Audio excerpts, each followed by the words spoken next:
día de verano, cuando Leo y Ela, dos adolescentes, se conocieron y poco a poco se fueron enamorando.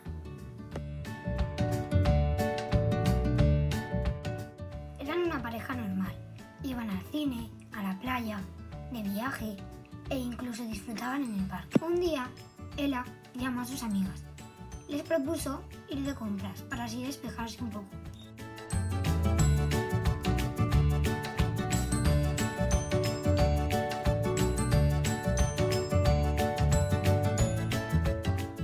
Y sus amigas, muy contentas, le aceptaron su propuesta.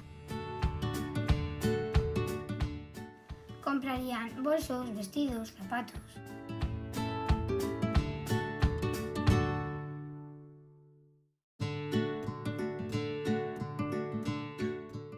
Cuando Ela se lo contó a Leo, se cabreó mucho con ella y le dijo que no le dejaría salir de casa. Ela no entendía muy bien por qué.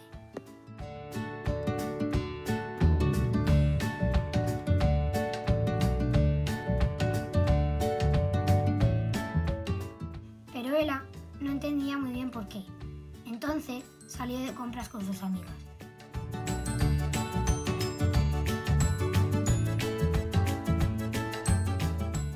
Cuando Leo se enteró de que Ela había salido con sus amigas, se enfureció tanto con ella que no le dejaba casi salir de casa.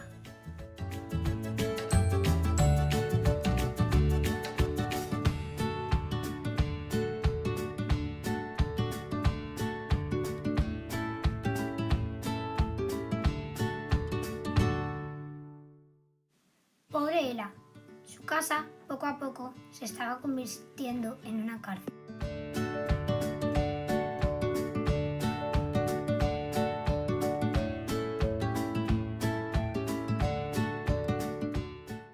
Pero un día, Ela se cansó de esta situación.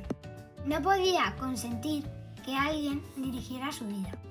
Entonces, Ela esperó a que Leo llegara del trabajo para explicarle la injusticia que estaba viviendo. Entonces, Leo comprendió la situación de Ela y comprendió que era una persona que tenía que tomar sus propias decisiones y que no era solo suya. Menos mal que Ela ha tenido un final feliz. Pero hay unas personas que no tienen tanta suerte y están así toda la vida. Con este corto esperamos que la gente aprenda a no ser como Leo.